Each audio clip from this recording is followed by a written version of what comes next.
नमस्कार मंडळी, राम राम. तर सुट्टी असली की काहीतरी नवीन करावंच लागतं. तर इथं बघू शकता, इथं मूग आहेत ना, मी भिजत ठेवलेले होते ते आता स्वच्छ धुवून घेतले. त्याच्यात मिरची टाकलेली आहे 3-4, तुम्ही आवडीनुसार टाकू शकता, कमी जास्त.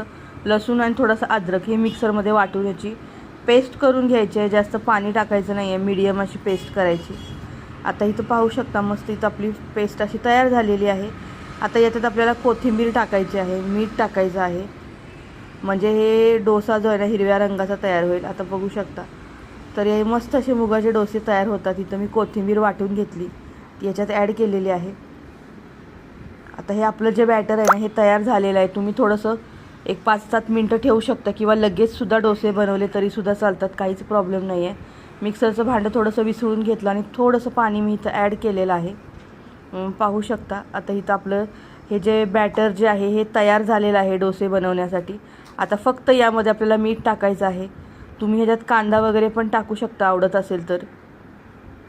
तर इथं बघू शकता, आता इथं पॅन गरम करायला ठेवलं आणि याच्यामध्ये मी एक एक करून असे डोसे सोडून घेतलेले आहेत.